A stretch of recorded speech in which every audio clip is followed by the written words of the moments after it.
Pessoas, vamos continuar agora com a playlist de aulas. Solta a vinheta.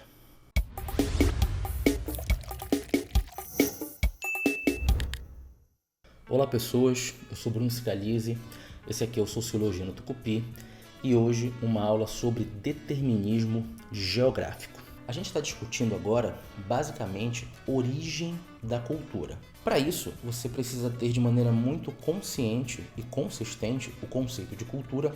Quem perdeu a aula sobre cultura vai estar aqui no card, você acessa lá, visualiza, solidifica, consolida o conceito de cultura. E aí, na tentativa de você explicar de onde viriam esses hábitos, costumes, história, memória, tradição, identidade, símbolos, você começa a ter algumas teorias. É aí que surgem os determinismos. Um primeiro determinismo que a gente comentou aqui foi o determinismo biológico. Quem perdeu essa aula, foi a nossa última aula, você também vai encontrar aqui nos cards. Agora, falando de um outro determinismo, que é o geográfico, como eu havia anunciado. Lembra, determinismo significa dizer a necessidade que algumas pessoas têm de vincular diretamente relacionado um determinado aspecto e por conta disso a sua cultura. O determinismo biológico significa dizer que a tua cultura é determinada pela tua biologia. O determinismo geográfico já vai ser justamente o ambiente, o lugar em que você está. Queira ou não, esse determinismo geográfico ele começa a ser discutido historicamente depois do determinismo biológico. O determinismo biológico, quando ele inicia, tem a ver com a chegada dos europeus nessas terras que se chamariam América e a comparação exatamente dos hábitos, ou seja, das culturas.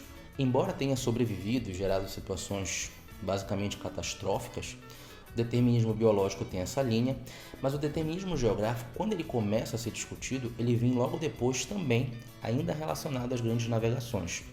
Por quê? Foi um momento em especial da colonização que os europeus começaram a se reproduzir, a ter famílias aqui nessas terras e que tinham ligação diretamente apenas com europeus e perceberam que os seus filhos, os seus parentes, seus descendentes, eles não tinham um desenvolvimento da mesma forma como se teria tradicionalmente na Europa. Você até tinha alguns resquícios culturais da Europa por conta dos pais, mas você teria também ali outros comportamentos que estavam mais relacionados ao lugar onde eles estavam. Então eles começaram a tentar explicar que o que influenciaria nos comportamentos, nos hábitos, nas memórias, na cultura e assim por diante, talvez não fosse a biologia, e sim onde você estava. Daí determinismo geográfico. Ou seja, o lugar, o clima, a temperatura de maneira geral, se é cercado de montanhas, se você tem determinado tipo de vegetação, se você tem determinado tipo de alimentação, e a partir daí eles tentavam explicar essa situação. E esse tipo de narrativa fez muito sucesso. Por exemplo, o famoso filósofo Jean-Jacques Rousseau, patrono da Revolução Francesa, num dos seus escritos mais importantes, se não o mais importante, o livro dele Do Contrato Social, o Rousseau tenta explicar porque para cá, para os trópicos, você não teve o mesmo desenvolvimento da filosofia, da política, da organização, do pensamento, como você teve em muitos lugares da Europa. Segundo Rousseau, e ele escreve isso no livro, tem a ver justamente com a temperatura. Como para cá é muito quente, bota quente isso. Então o Rousseau ele vai dizer que justamente porque aqui é quente não desenvolve as suas habilidades no sentido de se pensar política, filosofia, assim por diante. Não sei qual é a relação que ele fez necessariamente, mas foi a tentativa e está lá escrito. Um outro pensador, também muito importante para a história do pensamento de maneira geral, é o Barão de Montesquieu, e ele também vai fazer uma referência bem curiosa. No livro do Montesquieu, o Montesquieu praticamente dá uma aula de culinária direcionando quais são os tipos de legumes que você deveria comer, que você deveria ingerir, porque eles conseguiriam desenvolver as suas formas de pensamento. Não sei o que foi que ele usou para isso, né? Mas tá lá escrito.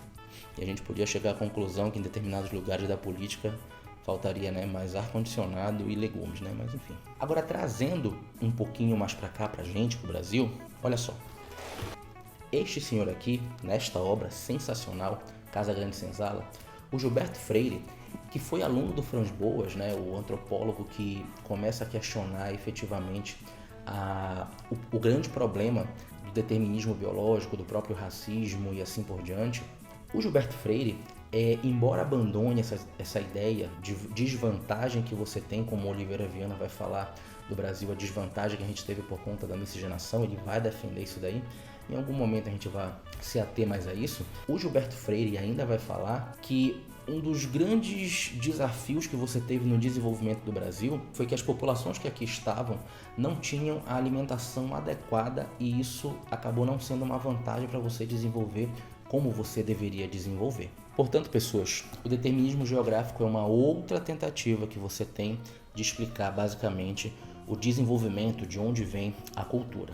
A gente ainda tem resquícios muito fortes nisso daí, com certa carga de preconceito quando você fala de determinismo biológico e também com uma certa carga de preconceito quando você fala do determinismo geográfico. É muito fácil você fazer referência porque fulano veio de determinado lugar, então provavelmente ele se comporta dessa forma.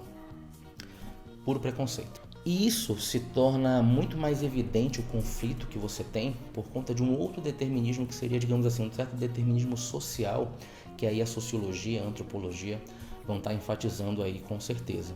Ou seja, o que determina não é necessariamente a tua biologia, o que determina não é o lugar físico, o que determina a tua cultura são os teus relacionamentos, as tuas convivências, as tuas tropas. Afinal, cultura é dinâmica. Certo, pessoas? Muito obrigado. Curte, compartilha, comenta e até a próxima.